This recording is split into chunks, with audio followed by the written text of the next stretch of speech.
오늘 누가복음 21장 29절로 36절을 중심으로 깨어있는, 그러니까 깨어 기도하여 준비하는 삶, 깨어 기도하면서 준비하는 삶을 우리가 살았으면 좋겠다 싶어서 이렇게 제목을 정해봤습니다. 요즘 나라가 어지러워져 가지고 깨어있는 시민들이, 또 깨어있는 기독교인들이 세이브 코리아 비상기도회를 하고, 집에서도 가정에서도 교회에서도 하지만, 또 할 수 있지만 그 먼 곳 서울 천리길 하루 종일 새벽부터 차 타고 가서 하루 종일 그 먼 거리를 다녀오면서까지 그곳에서 함께 모여서 우리 하나님께 부르짖는 그 기도를 하나님께서 다 보고 계신 줄 믿습니다. 아멘. 어떤 사람은 그래요. 뭐 집에서 기도하면 되지, 뭐 방에서 뭐까지 갈라 하는 이런지 모르지만은, 그렇게 말하는 사람들 말을 전적으로 의지해서는 믿으면 안 됩니다. 물론 그것도 어디든지 기도하면 듣기는 듣지만, 골방이나 어디 듣지만은 우리가 비상기도할 때가 있어요. 비상기도. 주일날도 집에서 뭐 조용히 혼자 앉아서 말씀 읽고 유튜브로 설교도 하면 되지, 뭐 이렇게 하는 사람과 별반 다를 바가 없습니다. 무엇보다도 이번에 이런 윤석열 대통령의 계엄령을 통해서 이 나라에 깨어있지 못한 사람들, 특히 20, 30대 젊은이들, 정신 못 차리고 잠자고 있는 자들, 그런 사람들을 깨우는 작업을 윤석열 대통령께서 하신 것 같아요. 특별히 그 중에서 기독교인들, 그동안 잘 좋다 막 전에는 기도원에도 가고 기도에 열심도 내고 이랬는데, 기도를 등한히 하고 좀 기도에 잠자는 모습을 있는 사람들이 우리 대한민국의 교회의 기독교인 중에 없지 않아 많이 있었는지 몰라요. 저는 생각해 볼 때 이런 일을 통해서 먼저 영적으로 먼저 하나님의 자녀들을 깨어나라고, 기도하라고 이런 계엄령이 주어졌다는 사실, 조금만 기도하면 아마 알게 될 것입니다. 이번에 기독교인들이 많이 기도로 이렇게 해서는 안 됐다, 비상기도를 하면서 깨어난 줄 믿습니다. 아멘. 이 시간에 어느 교회는 보니까 목사님이 나라를 위해서 기도 한번 해라는 소리도 안 하고 그런 교회들이 있다고. 박주준 목사님인가 김주보 목사님인가 박주준 나온 거 간단하게도 봤는데, 이때 외치고 기도해야 된다, 그런 걸 중심으로 한 내용을 봤습니다. 일반 사람들도 윤석열 대통령의 비상계엄은 계엄이 아니라 계몽령이다, 그래 말했어요. 계엄은. 그리고 시민들이 막 깨어나니까 깨어난 시민들을 뭐라 그랬죠? 줄임말로 깨시민이라. 처음에 깨시민 무슨 줄 몰랐는데 나중에 왜 깨어난 시민들, 깨시민 한번 따라해봅시다. 깨시민. 깨시민 중에서도 하나님을 믿든 안 믿든 간에 바로 인식한 사람들, 이거는 좌우 문제가 아니고 정체성 문제라는 것, 그런 걸 깨달은 사람이 깨시민이고, 우리 하나님의 백성들은 깨시민 정도가 아니라 이게 깨어난 시민이 많이 있도록, 또 우리의 기도를 들으시고 하나님께서 이 나라에 주시고자 하는 은혜와 평강, 자유, 이것이 자손대대로 물려질 수 있도록 마음껏 하나님이 주신 자유를 누리는 이 대한민국 그대로 유지되도록 우리가 기도하고 있습니다. 그래서 제가 이 단어가 쉬워요. 깨어 기도하며 준비하는 삶이 돼요. 깨어있는 자, 저 사람 깨어있다 그렇게 하지만 일반적으로 깨어있다는 거 다 알고 있는데, 일반적인 깨어있다는 그 일반적인 의미와 성경적으로 깨어있다는 의미를 제가 일부러 좀 찾아봤습니다. 조금 서로를 길란지 모르지만 이걸 보고 나서 오늘 본문이 영적으로 깨어있어라 그 말이기 때문에 연관을 지어서 결론을 그려짓도록 하겠습니다.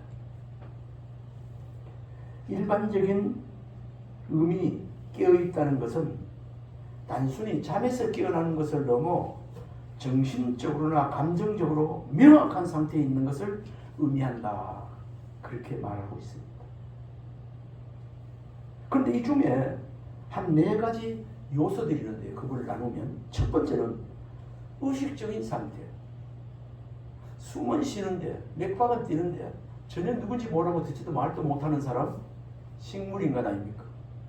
의식 상태. 의식적인 상태가 아니고 깨어나야 되는데 주변 환경과 자신을 분명하게 인식하고 있는 상태, 단순히 물리적으로 깨어있는 것이 아니라 사고하고 느낄 수 있는 상태를 포함하는 것. 이것을 그렇게 되어 있는 상태를 의식적인 깨어있는 상태라고 말하고 있습니다. 숨을 쉰다고 자기 나름대로 즐기고 먹고 논다고 깨어있는 상태가 아니라는 거죠. 의사들이 그 환자를 돌볼 때 의식이 있나 없나를 살펴보는 거예요. 의식이 있나 없나. 첫 번째는 의식적인 상태로 깨어있나 아직 못 깨어났나 보시고, 두 번째는 일반적으로 지각과 성찰의 정도예요. 지각과 성찰. 지각이 있나? 성찰하고 있나? 아니면 정말 되는 대로 사나? 우리 자신의 감정, 생각, 행동을 인식하고 성찰하는 능력을 말합니다. 그런 부분에 깨어있나? 자동적인 반응이 아니라 의식적으로 선택하고 결정하는 태도를 포함한다 그렇게 말하고 있습니다. 이 자리는 좋아요, 여러분. 우리는 하나님의 말씀을 알고 있지 않습니까? 하나님의 말씀 속에서 지각하고 성찰하는 그 중심에 있는 자가 되어야 될 줄 믿습니다. 그 다음에 세 번째는 우리 사회적으로 공부 많이 하는 사람들, 특히 철학적인, 사회적 철학적인 의미에서 깨어있다는 말은 특정한 문제나 현상에 대해 깊이 이해하고 깨달음을 얻은 상태를 말한다. 그래 말하고 있습니다. 예를 들면 불의에 대한 지각, 사회적 문제에 대한 인식, 이게 불의한 건지 선한 건지 모르면 그 깨어있는 자가 아닙니다. 사회가 이렇게 혼란하고 앞으로 멀잖아. 이대로 놔두면 좌파로 가면 이 나라가 장래가 완전히 지금까지 쌓은 공든탑이 무너져 버리는데 완전히 베네수엘라 같이 차베스 그런 사람들 그 되어가지고 완전히 최하 빈국으로 나라가 떨어지는 것을 눈앞에 뻔한데도 그런 것을 모르는 사람들 있는 사람입니다. 이런데 사회적 철학적인 의미로 깨어있지 못한 사람이 오늘 우리나라 우리 주위에도 없지 않아 많이 있습니다. 예를 들면 불의에 대한 지각, 사회적인 문제에 대한 인식, 철학적 또는 종교적 깨달음이 이에 해당한다. 이렇게 기록하고 있어요. 불의에 대한 것. 지금 뭡니까? 개딸들이라고 표현하는데 무조건 옳다고 박수를 치고 이런 사람들 불의에 대한 옳고 그름의 판단이 없어요. 깨어있지 못해서 그렇습니다. 지금 사회적인 문제가 이렇게 혼란하고 이러이러한데 이걸 깨닫지 못하고 즉시하지 못하고 이거 나는 모르겠다. 되는 대로 되라. 이렇게 되어지면 그 사람은 깨어있는 시민이 아닙니다. 깨어있는 사람이 아닙니다. 우리가 일반적으로 깨어있지 못한 상태, 깨어있는 상태는 의식적인 상태가 있고 지각과 성찰이 있고 그 다음에 조금 전에 사회적 철학적인 것 이런 것 그 사람 가치관이 있나 생각이 있나 그리고 있지 않습니까? 뭐를 귀하게 사는가 그런 걸 보면서 자기 가치관이 뚜렷하면서 그렇게 바른 길로 걸어가는 이런 내 깨어있나 그런 정도입니다. 근데 이제 마지막으로 우리의 외부적인 것 이런 것도 있지만 우리 마음 챙김, 일반적으로도 마음 챙김에 깨어있나 안 있나, 현재 순간에 집중하고 몰입하는 태도를 의미하기도 하는데, 잡념 없이 지금 이 순간에도 집중하는 것이 깨어있는 상태. 우리가 뭐 할 때 왜 멍청한 게 있냐? 그 깨어있지 못한 상태입니다. 정신일도 화사불성 이런 말이 있죠.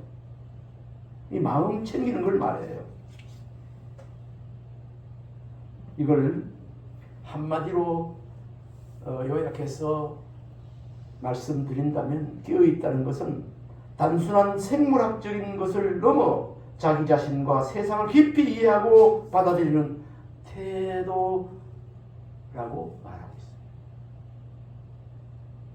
이게 일반적인 세상에서의 깨어있는 시민, 깨어있는 것들을 잠시 살펴봤습니다. 그러면 성경적으로 깨어있다는 그 개념을 말씀드리면, 우리는 성경이 기록된 헬라어, 히브리어 그 단어를 잘 이해해야 됩니다. 헬라어, 히브리어에는 한마디로 말씀드리면 영적 경각심이 준비됐냐 안 됐냐에 따라서 깨어있냐 깨어있지 않나 그렇게 말할 수 있습니다. 영적 경각심 준비되어 있는 사람은 그 마음에 지각, 그 마음에 말씀을 통해서 옳고 그름을 분별할 수 있게 되는 것입니다. 헬라어에서 깨어있다는 말은 그 원어가 그레고데오인데, 이 뜻이 뭐냐면 깨어있다, 정신차리다, 주의하다는 것이에요. 물론 우리가 알고 있는 거와 비슷해요. 깨어있는 거.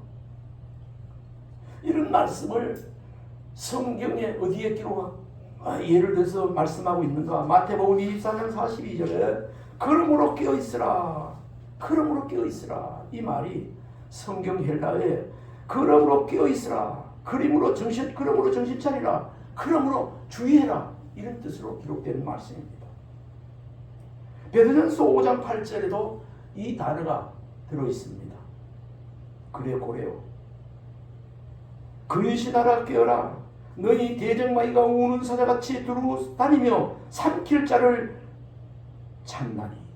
이 말씀을 베드로를 통해서 말씀하실 때도 이 그레고레오, 깨어있으라, 이 말씀 속에서 우는 마귀가 너희 대적마귀가 우는 사자같이 두루 다니며 삼킬 자를 찾으니, 그러니까 깨어있으라, 깨어있으라, 정신 차리라, 주의하라, 이 말인 것입니다. 헬라어에는 그레고데오 들어있는데 히브리어에는 깨어있다가 사카드로 표시되어 있습니다. 사카드란 말의 그 뜻은 주의 깊게 지켜보다라는 뜻입니다. 우리가 사물을 볼 때, 나라를 볼 때, 우리가 여러 가지 형편, 처지 이런 걸 당할 때 그냥 대충 얼룩무리 일하지 말고 주의 깊게 세밀히 관찰해 보라는 그런 뜻이에요. 깨어있다는 뜻이에요.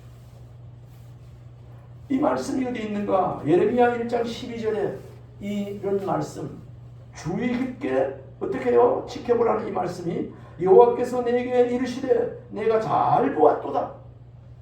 주의 깊게 잘 보았다, 이 말이죠. 이는 내가 내 말을 잘 지켜 그대로 이루려 함이니라 하시니라. 이 말씀 속에 이 히브리어 깨어있다, 사카드가 들어있습니다. 이 사카드는 뭐라고 그랬죠? 따라해 봅시다. 주의 깊게 지켜보라. 주의 깊게 지켜보라. 우리는 깨어있는 사람으로서, 하나님 안에서 말씀 안에서 영적으로 깨어있는 사람으로서 매사 어떤 일이 일어나든지 또 현상을 보든지 그런 게 있으면 주의 깊게 살펴보는 은혜가 있어야 되겠습니다. 아멘. 우연히 일어나는 일이 없습니다.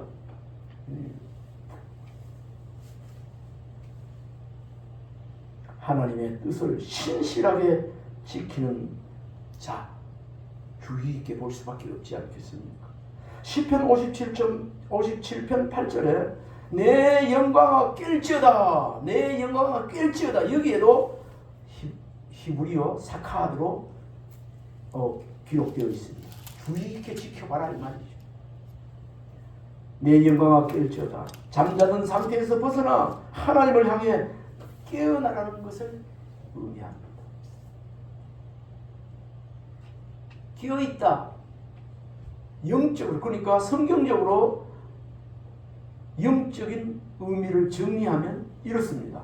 성경에서 깨어있으라는 단순히 잠에서 깨어는 것이 아니라 영적으로 경계하고 하나님의 뜻을 따르며 유혹과 죄를 조심하는 태도를 말합니다. 다시 한번 말씀드립니다. 우리 성경적으로 깨어있다는 것은 단순히 잠에서 깨는 것이 아니라 영적으로 경계하고 하나님의 뜻을 따르며 유혹과 죄를 조심하는 태도를 말합니다. 예수님께서 말씀하셨지만 사도를 통해서 깨어있으라는 말을 많이 하셨습니다. 재림을 준비하고 믿음을 지키며 마귀의 시험을 경계하라는 삶을 강조할 때 예수님도 또 예수님 제자들이나 또 예수님 보낸 선지자를 통해서 말씀하셨습니다. 특히 주님 언제 다시 오실지 모르지만 재림을 준비하는 이 자리에 우리 모두가 되어지기를 주님으로 축원합니다. 아멘. 그리고 믿음을 지키며 마귀의 시험을 경계하는 삶을 사는 것이 성경적으로 끼어있는 삶을 사는 것이에요. 성경적인 원어에서 끼어있다는 말은 영적 준비, 신앙적 경각심, 하나님의 말씀을 주의 있게 지키는 태도를 나타내는 말입니다. 단순한 줄력이 아니라 신앙적 바른 삶을 살기 위해 깨어있다는 말입니다. 우리 찬송 303장에 보면 그런 가사가 나와 있습니다. 날 위하여 십자가에 중한 고통 받으사 대신 죽은 주 예수의 사랑하신 은혜, 우리 주님의 은혜를 잊어버리면 안 됩니다. 그러면서 뒤에 후렴에 늘 하나님의 은혜 속에서 영적으로 깨달음 속에서 준비하는 삶을 사는 사람들이 부르는 찬송입니다. 뒤에도 나오지만 3절입니다. 늘 깨어서 기도하고 그죠? 저 천국을 바라며 주님만을 기다리니 어찌 찬양 안 할까. 우리 세상에 희복주의에 젖어서 깨어서 그게 아니고 늘 먼저 하나님의 주님의 은혜를 생각하면서 찬송하고 기도하고 하는 이것이 첫 번째 우선해서 되어 하는 사람들이 영적으로 깨어있는 사람들인 줄 믿으시기 바랍니다. 아멘. 오늘 이 본문은 간단하게 21장 29절로 36절까지 말씀을 드렸지만은 오늘 그 앞에 말씀을 보면요, 21장 5절로 9절까지는 성전이 무너질 것을 말씀하고 있습니다. 그리고 10절로부터 19절까지는 환란의 징조, 마태복음에 나오는 환란의 징조들을 예수님께 말씀하고 있습니다. 또 이르시되 민족이 민족을 나라가 나라를 대적하여 일어나겠고 곳곳에 큰 지진과 기근과 전염병이 있고 또 무서운 일과 하늘로부터 큰 징조가 있으리라. 이 모든 일 전에 내 이름으로 말미암아 너에게 손을 대어 박해하며 회당과 옥에 넘겨주며 임금들과 집권자들 앞에 끌어가려니와 이 일이 도리어 너에게 증거가 되리라. 그러므로는 변명할 것을 미리 궁리하지 않도록 해라. 내가 너의 모든 대적이 능히 대항하기나 반박할 수 없는 구변과 지혜를 너에게 주리라. 심지어 부모와 형제와 친척과 벗이 너를 넘겨주어 너희 중에 몇을 죽이게 하고 있고 17절 보면요, 또 너희가 내 이름으로 말미암아 모든 사람에게 미움을 받을 것이나 너희 머리털 하나도 상하지 아니하리라. 너희의 인내로 너희 영혼을 얻으리라. 이 좀 말이 어려운 말도 있지만 이 말씀에 일어날 일들에 대해서 말씀하고 있습니다.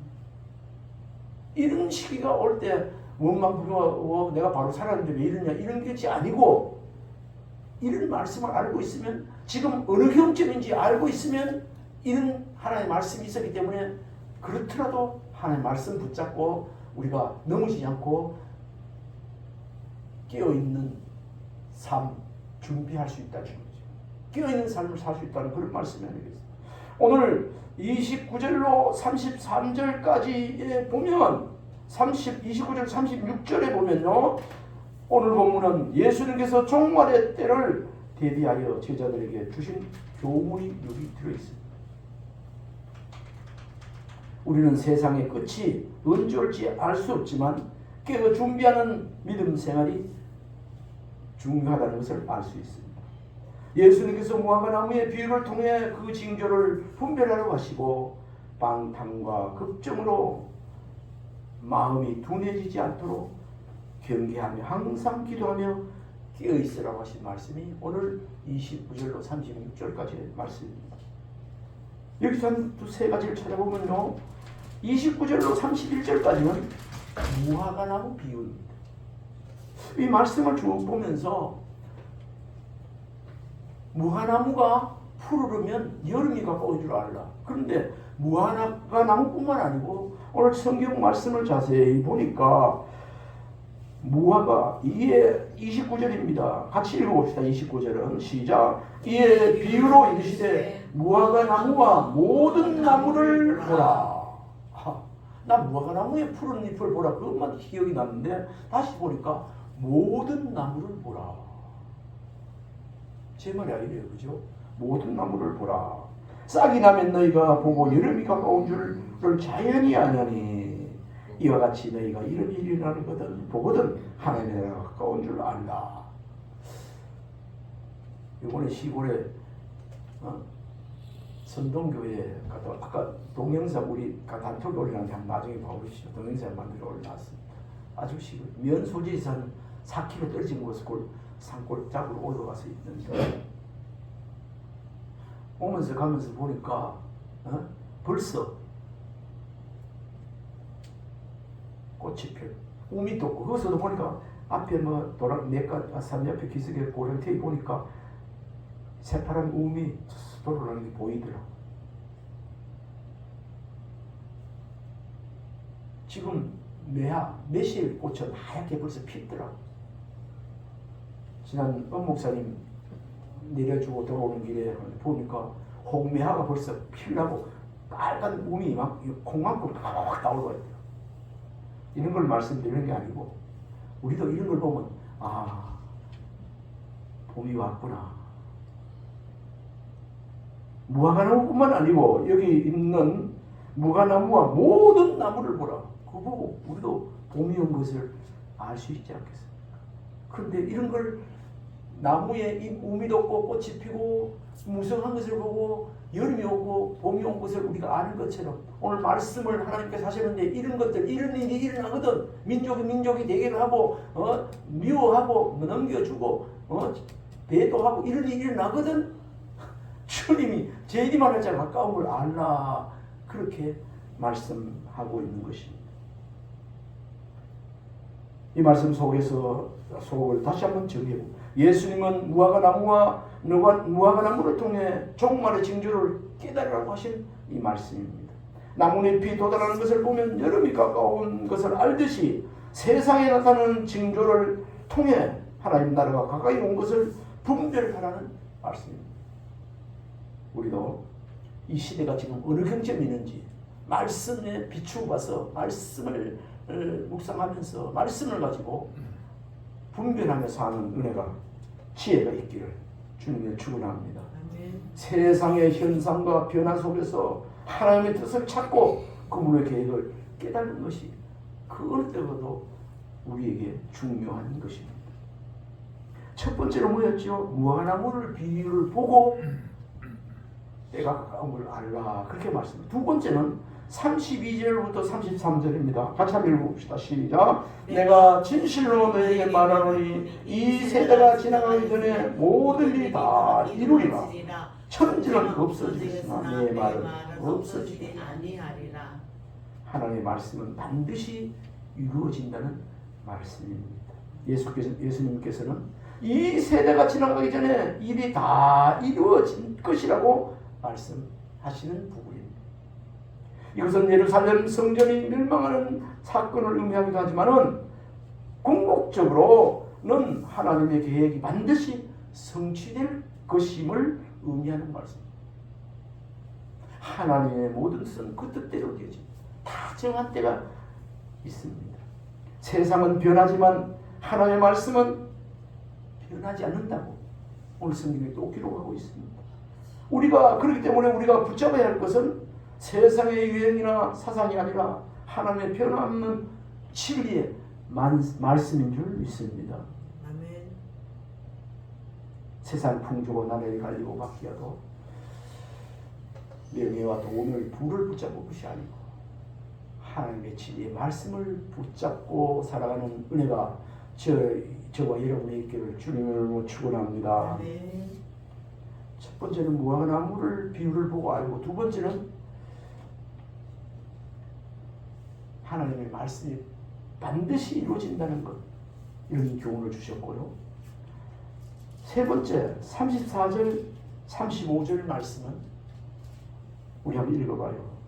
너희는 스스로 조심하라. 그렇지 않으면 방탕과 술 취함과 생활의 염려로 마음이 둔해지고 뜻밖의 그날이 덕과 같이 너에게 임하리라. 이날은 온 지구상에 거하는 모든 사람에게 임하리라. 아멘. 이 말씀 속에서 교훈은 방탕과 걱정에 사로잡히지 말라고 했습니다. 다시 한 말씀 드립니다. 깨어 믿음으로 기도하며 사는 사람은 방탕과 걱정에 사로잡히지 말라. 방탕하지 말고 무슨 일이 있어도 걱정하지 말라는 거. 걱정에 사로잡히면요 어쩌고 저쩌고 아이고 이러면 마음이 어두워져요. 그렇게 되지 말라는 거예요. 예수는 너희 마음이 방탕과 술 취함과 생활의 염려로 둔하지 않도록 조심하라고 경고하고 있는 말씀이 이 말씀입니다. 방탕과 쾌락에 빠지면 영적인 감각이 둔해지고 하나님의 나라를 준비하지 못하게 되기 때문입니다. 다시 한 말씀 드립니다. 방탕과 쾌락에 빠지면 영적인 감각이 둔해지고 하나님의 나라를 준비하지 못하게 된다는 사실이죠. 여러분, 영적인 나라를 준비하는 사람이 되기를 원하면 방탕과 쾌락에 빠지면 안 됩니다. 걱정과 염려하면 우리를 그 걱정과 염려가 믿음에서 멀어지게 하기 때문에 염려에 사로잡히면 기도보다 문제를 더 크게 보게 돼요. 어떤 문제가 생겨도 아이고 기도하면 되지 이렇게 돼야지. 염려거리가 크게 보여가지고 기도해도 되겠나 하고 이렇게 되면 안 된다는 거예요. 염려거리에 사로잡히면 하나님을 신뢰하지 못하게 된다는 그 말씀이 되겠습니다. 좀 전에 말씀을 읽었습니다. 이 종말의 때는 모든 사람에게 임하는데 우리가 준비되지 않으면 그날이 뭐같이 갑자기 닥친다고요? 덫과 같이 갑자기 닥친다고 오늘 본문의 말씀입니다. 오늘 갑자기 이런 말씀이 많이 있죠. 이제 살만하니까 시집가고 장가가고 할 때 그때 살만 좋다 할 때 덫이라는 것은 우리 쉽게 얘기하면 올무 아닙니까? 올무. 그날이 덫과 같이 오리니 그때 아이고 왔네 준비하면 그 덫에 잡혀가지 안 된다는 겁니다. 네 번째는 어째야 되는가? 36절 한번 읽어봅시다. 시작. 이러므로 너희는 장차 올 능히 피하고 인자 앞에 서도록 항상 기도하여 되었으라. 예수님께서 이 모든 일을 능히 피하고 인자 앞에 서도록 항상 기도하며 깨어있으라. 이것이 오늘 이 시간 저와 여러분에게 이 세상 만민들에게 주신 명령이요 말씀입니다. 정리를 합니다. 기도는 우리의 믿음을 지키고 시험에서 승리하는 강력한 무기임을 믿으시기 바랍니다. 한 번 더 말씀드립니다. 기도는 우리의 믿음을 지키고 뭐를 지키고요? 믿음을 지키고 시험에서 승리하게 하는 강력한 무기입니다. 마지막 때를 준비하는 성도의 삶은 기도하는 삶이며 말씀 붙들고 믿음으로 살아가는 삶이라는 것을 다시 한번 명심했으면 좋겠습니다. 오늘 말씀 전체를 정리합니다. 마지막 때를 맞이한 저와 여러분, 시대를 분별하고 하나의 말씀을 붙잡고 방탕과 염려를 경계하고 항상 깨어 기도하는 삶으로 살아가는 은혜가 우리 모두에 있기를 바랍니다. 아멘. 그리고 깨어있는 사람은 두려워할 필요가 없습니다. 깨어있는 자에게는 마지막 날이 두려움이 아니라 주님과 영원히 함께할 소망의 날이 된다는 사실을 우리가 알게 됩니다.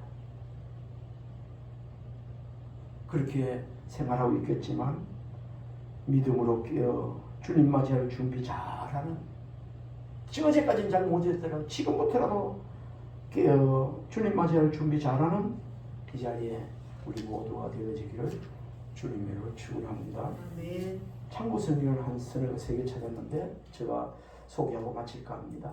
마태복음 24장 42절입니다. 깨어 있어야 할 이유입니다.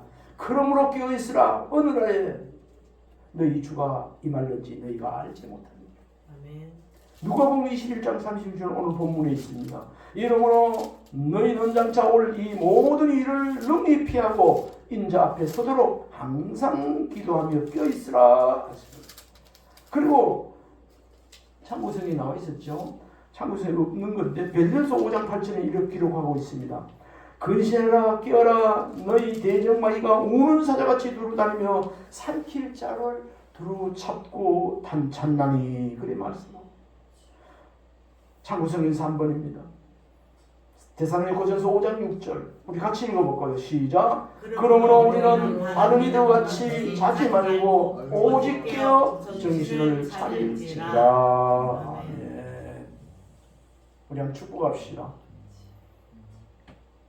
깨어 기도로 준비하는 자가 되세요. 깨어 기도로 준비하는 삶. 한 번 더 깨어 기도로 준비하는 삶을 사는 자가 되세요. 깨어 기도로 준비하는 삶을 사는 자가 되세요. 아멘. 기도하겠습니다. 하나님 아버지, 우리가 이 시대를 분별하고 하나님의 말씀을 붙잡고 방탕과 염려를 경계하며